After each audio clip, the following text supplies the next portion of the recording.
হে নবী, আপনি বলুন, যারা জিব্রাইলের শত্রু প্রকৃতপক্ষে আল্লাহ তাআলা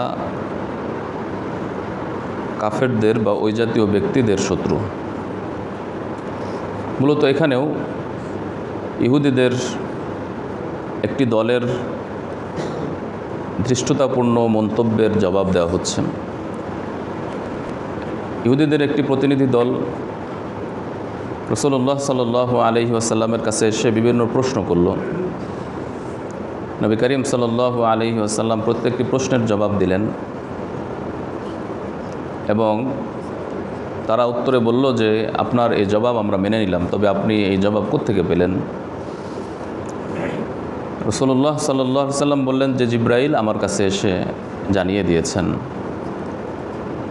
তখন তারা মন্তব্য করলো, জিব্রাইল তো আমাদের শত্রু, কারণ আমাদের নিকট কঠিন কঠিন বিধান এবং হুকুম তিনিই নিয়ে এসেছেন, সুতরাং তাকে আমরা বন্ধু হিসেবে গ্রহণ করি না। আল্লাহ সুবহানাহু ওয়া তাআলা ইরশাদ করছেন যে জিব্রাইল আলাইহিস সালাতু ওয়াস সালাম তো আল্লাহর নির্দেশেই সব কিছু করেন। তিনি কোরআন অবতীর্ণ করেছেন, ইতোপূর্বে অন্যান্য আসমানি গ্রন্থও তিনি অবতীর্ণ করেছেন। সুতরাং জিব্রাইল আলাইহিস সালাতু ওয়াস সালাম তো নিজের পক্ষ থেকে কিছু করেন নাই, তিনি মূলত বার্তাবাহক। তো তার প্রতি শত্রুতা পোষণ করার অর্থ হলো আল্লাহর প্রতি শত্রুতা পোষণ করা। এজন্য আল্লাহ সুবহানাহু ওয়া তাআলা ইরশাদ করছেন, মান কানা আদুওয়াল লিল্লাহ, যারা আল্লাহর শত্রু, ওয়া মালাইকা ফেরেশতাদের শত্রু, ওয়া রুসুলিহি ওয়া জিবরিল রসুলদের শত্রু, জিব্রাইলের শত্রু, মিকাইলের শত্রু, প্রকৃতপক্ষে আল্লাহ তাআলা ওই সকল শত্রুদের অর্থাৎ কাফেরদের শত্রু। কারণ তারা যা কিছু করেন অর্থাৎ ফেরেশতা, রসুল, জিব্রাইল, মিকাইল আল্লাহর পক্ষ থেকেই করেন, আর তাদের সাথে শত্রুতা পোষণ করার অর্থ হলো আল্লাহর সাথে শত্রুতা পোষণ করা। আল্লাহ সুবহানাহু ওয়া তাআলা ইরশাদ করেন যে আমি আপনার প্রতি, হে নবী, আমি আপনার প্রতি সুস্পষ্ট আয়াত সম্বলিত কোরআন নাজিল করেছি, আর এই কোরআন একমাত্র ফাসিকরাই অবিশ্বাস করে। আর ওই সকল ইহুদিরা তাদেরকে যখনই কোনো অঙ্গীকার দেওয়া হয়েছে, তাদের সাথে চুক্তি করা হয়েছে, তখনই তাদের মধ্যে একদল সেই চুক্তিকে ভঙ্গ করেছে। এটা যুগে যুগে বিভিন্ন ঘটনা ঘটেছে। রাসূলুল্লাহ সাল্লাল্লাহু আলাইহি ওয়াসাল্লামের যুগেও এই জাতীয় ঘটনা ঘটেছে। আল্লাহ সুবহানাহু ওয়া তাআলা সর্বশেষ তাদের কাছে যে রসুল এসেছেন সে রসুলের ব্যাপারেও তারা আল্লাহর কৃত অঙ্গীকার বা তাদের কাছে যে কিতাব ছিল তাওরাত এবং ইনজিল, সে তাওরাত এবং ইনজিলের বিধান মোতাবেক আমল করে নাই, অর্থাৎ সর্বশেষ রসুলের প্রতি ঈমান আনয়ন তারা করে নাই। ওয়ালাম্মা জাআহুম রাসূলুম মিন ইনদিল্লাহ, আর যখন তাদের কাছে আল্লাহর পক্ষ থেকে রসুল আসলেন, মুসাদ্দিকুল লিমা মাআহুম, যে রসুল তাদের কাছে যা আছে তার সত্যায়ন করেন, তখন তারা প্রকৃতপক্ষে তাদের নিকট অবতীর্ণ যেই তাওরাত বা ইনজিল সেটিকেই তারা প্রত্যাখ্যান করেছে। কারণ তাওরাত এবং ইনজিলে রাসূলুল্লাহ সাল্লাল্লাহু আলাইহি ওয়াসাল্লামের আগমনের কথা ছিল, তার বৈশিষ্ট্যের বিবরণ ছিল, তার বিভিন্ন নিয়ামত, তার বিভিন্ন আলামত এবং নিদর্শনাবলী ছিল। তো সুতরাং তাকে অস্বীকার করার অর্থ হলো তাদের কাছে নাজিলকৃত তাওরাত এবং ইনজিলকে অস্বীকার করা। নাবাযা ফারিকুম মিনাল্লাযীনা উতুল কিতাব কিতাবাল্লাহ, সুতরাং তারা অর্থাৎ ওই সকল কিতাবধারীদের একদল তারা কিতাবকে ছুঁড়ে ফেলে দিয়েছে যেভাবে বস্তুকে ছুঁড়ে ফেলে দেয়। ওয়ারাআ যুহুরিহিম, তাদের পিঠের পিছনে তারা ছুঁড়ে ফেলে দিয়েছে। কাআন্নাহুম লা ইয়ালামুন, যেন তারা জানেই না, অথচ তারা জানে যে সর্বশেষ রসুল আগমন করবেন এবং তিনি করেছেন, বিভিন্ন নিদর্শনাবলী সেগুলি প্রকাশ পেয়েছে। আল্লাহ সুবহানাহু ওয়া তাআলা ইহুদিদের আরেকটি দুষ্কর্মের আলোচনা করেছেন তেলাওয়াতকৃত 102 নম্বর আয়াতে। আল্লাহ সুবহানাহু ওয়া তাআলা ইরশাদ করছেন, ওয়াত্তাবাউ মা তাতলু শায়াতিন আলা মুলকি সুলাইমান, সুলাইমান আলাইহিসসালাতু ওয়াসসালামের রাজত্বকালে শয়তানরা যে সকল জাদু বিদ্যা শিক্ষা করত, সেই জাদু তারা অনুসরণ করে। অর্থাৎ জাদু এটা সর্বযুগেই হারাম ছিল।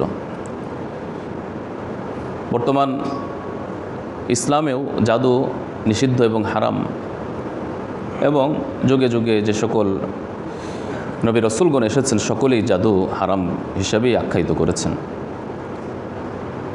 সুলাইমান আলাইহিসসালাতু ওয়াসসালামের যুগে কিছু শয়তান, জিন অথবা মানুষরূপী যে কেউ হতে পারে, তারা সাধারণ মানুষদেরকে ফুসলাতে থাকে যে দেখো সুলাইমানের এই যে রাজত্ব, তার এই অলৌকিক ক্ষমতা, এটার মূল মন্ত্র হচ্ছে জাদু। তিনি জাদু জানেন, তিনি একজন বড় জাদুকর, যার কারণে তার এই বিশাল রাজত্ব, পশু পাখি তার কথা শুনে, তিনি তাদের ভাষা বুঝতে পারেন, ইত্যাদি ইত্যাদি। সুতরাং তোমরা জাদু শেখো। তখন থেকেই তারা জাদু চর্চা শুরু করে। শুধু তাই নয়, সুলাইমান আলাইহিসসালাতু ওয়াসসালামকে তারা বড় জাদুকর সাব্যস্ত করে সুলাইমান আলাইহিসসালাতু ওয়াসসালামকে তারা মুরতাদ বানিয়ে দিয়েছে। এটা আরও বড় ধৃষ্টতাপূর্ণ বিষয়। বর্তমান যে তাওরাত রয়েছে, সেই তাওরাতের বাদশাহনামা একটা অধ্যায় আছে। সেই বাদশাহনামা অধ্যায়ের 1 থেকে নিয়ে 21 পর্যন্ত যে পংক্তি, সেখানে সুলাইমান আলাইহিসসালাতু ওয়াসসালামের এই জাদুকরের বিবরণ এসেছে যে তিনি জাদুকর। এমনকি সেখানে এই কথাও আছে যে সুলাইমান শেষ দিকে তিনি মূর্তি পূজা শুরু করে দিয়েছেন এবং মুরতাদ হয়ে গিয়েছেন। নাউজুবিল্লাহ। আল্লাহ সুবহানাহু ওয়া তাআলা তাদের এই ভ্রান্ত আকীদা এবং বিশ্বাসের খণ্ডন করে ইরশাদ করছেন, ওয়ামা কাফারা সুলাইমান, সুলাইমান কুফরি করেন নাই। তোমরা যারা বলছো যে তিনি জাদুবিদ্যা শিখে আল্লাহর হুকুম লঙ্ঘন করে কাফের হয়ে গিয়েছেন, অথবা মূর্তি পূজা করে তিনি কাফের হয়ে গিয়েছে, এমনটি নয়। ওমা কাফারা সুলাইমান, সুলাইমান কুফরি করেন নাই। ওয়ালাকিন্না শায়াতিন কাফারু ইউআল্লিমুনান নাসা সিহর, বরং শয়তানরাই, ওই সকল শয়তানরাই মানুষদেরকে জাদু শিক্ষা দিয়ে কাফের হয়ে গিয়েছে। খ্রিস্টপূর্ব 3000 বছর যখন বাবেল বা ব্যাবিলন একটা শহর ছিল, ইরাকের প্রসিদ্ধ এবং নামকরা একটা শহর, সেখানে জাদু খুব চর্চা হতো। আল্লাহ সুবহানাহু ওয়া তাআলা মানুষের পরীক্ষা করার জন্য 2 জন ফেরেশতা মানুষের আকৃতি দিয়ে প্রেরণ করেছিলেন।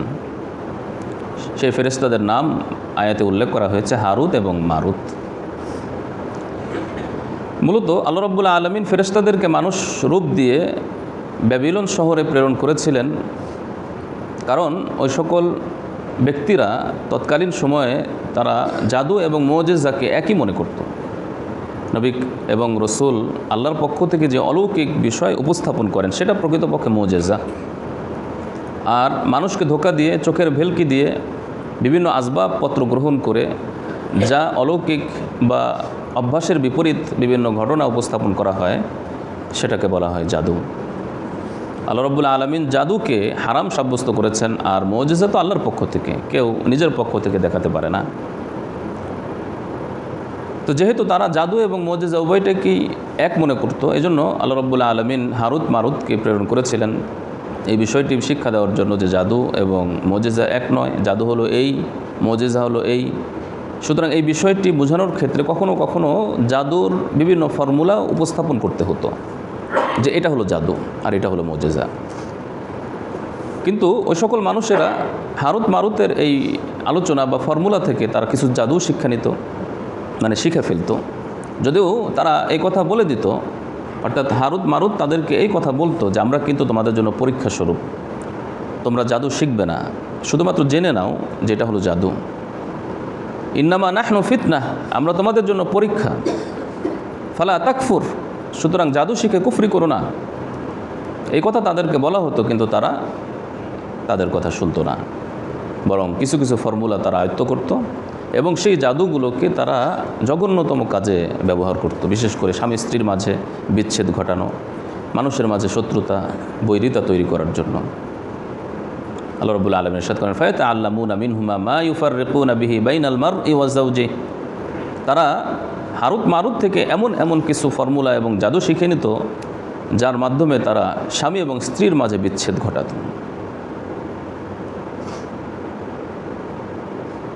অন্তর্বর্তী একটি জুমলা বা বাক্য উল্লেখ করা হয়েছে, সেটা হলো ওয়ামা হুম বিদররিনা বিহি মিন আহাদিন ইল্লা বিইজনিল্লাহ।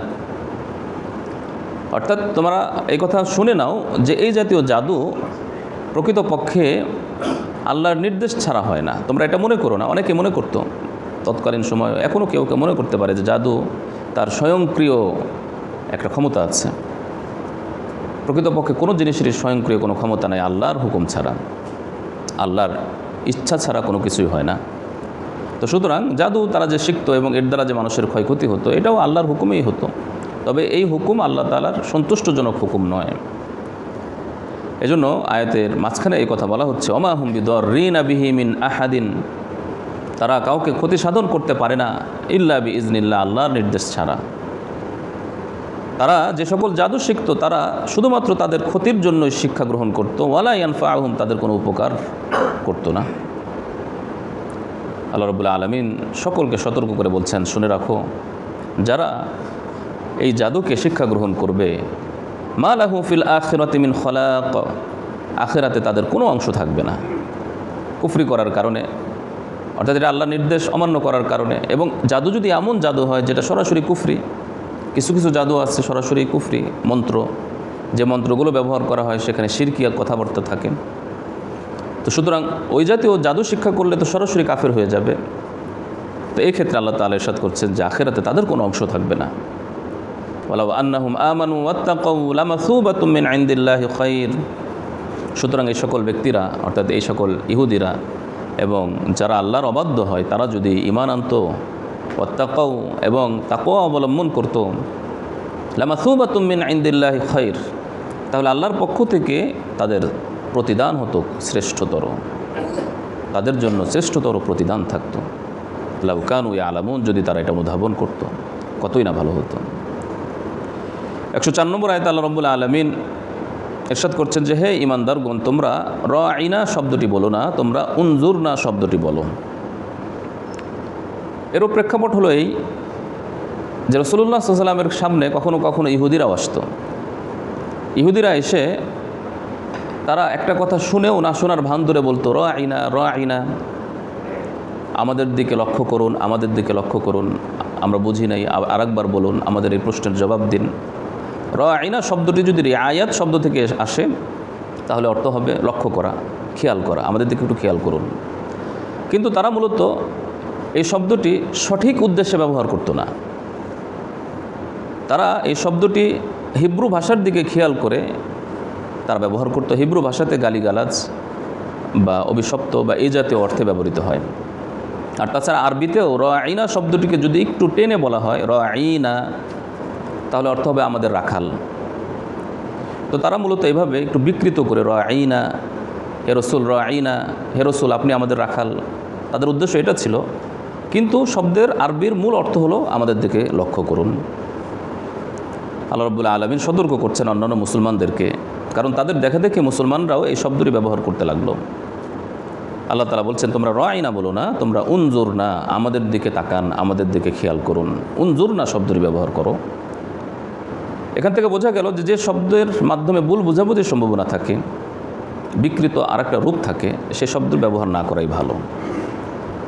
আল্লাহ তাআলা ইরশাদ করছেন ওয়াসমাউ, তোমরা নবীর কথা মনোযোগ সহকারে শোনো এবং আমল করো। আর যারা এই জাতীয় উপহাস করে ওই সকল ব্যক্তিরা কাফের, আর কাফেরদের জন্য রয়েছে মর্মান্তুদ শাস্তি। আসলে এই জাতীয় ইহুদিরা কেন রাসূল সাল্লাল্লাহু আলাইহি ওয়াসাল্লামের প্রতি বিদ্বেষ পোষণ করত, এর কারণ 105 নম্বর আয়াতে ইরশাদ করছেন আল্লাহ তাআলা যে আসলে কাফের, মুশরিক এবং আহলে কিতাবীদের মধ্যে যারা কুফরি করেছে তারা চায় না যে তোমাদের উপর আল্লাহর পক্ষ থেকে রহমত নাজিল হোক, কোনো কল্যাণ নাজিল হোক। কল্যাণ দ্বারা উদ্দেশ্য রসুল, নবী, আল্লাহর কোরআন, এটা নাজিল হোক তারা চায় না। তারা চায় যে তাদের বংশ থেকে সব কিছু হবে, অন্য কোনো বংশ থেকে বা তাদের ইচ্ছামতো সব কিছু হবে, আল্লাহর ইচ্ছামতো হবে না। কিন্তু এই কথা শুনে রাখা উচিত, এই কথা জানা উচিত যে আল্লাহু ইয়াখতাসসু বিরহমাতিহি মান ইয়াশা, আল্লাহ তাআলা তার রহমতকে যাকে ইচ্ছা তার জন্যই বিশেষায়িত করেন। অর্থাৎ নবুয়ত, কোরআন এই জাতীয় রহমত আল্লাহ তাআলা যাকে ইচ্ছা, তিনি যাকে চান তার জন্যই বিশেষিত করেন, তার জন্যই বিশেষায়িত করেন, খাস করেন। সুতরাং কোনো মানুষের ইচ্ছার সাথে নবুয়তের সম্পৃক্ততা নাই, একমাত্র আল্লাহর ইচ্ছার সাথেই সম্পৃক্ত। আল্লাহু যুল ফদলিল আযীম, আল্লাহ তাআলা দয়াশীল, সুমহান দয়াশীল। তো এইভাবে ইহুদিরা যে সকল ধৃষ্টতাপূর্ণ আচরণ এবং দুষ্কর্ম করত তার কারণও উল্লেখ করা হয়েছে। আল্লাহ তাআলা আমাদের এই সকল বিষয় থেকে শিক্ষা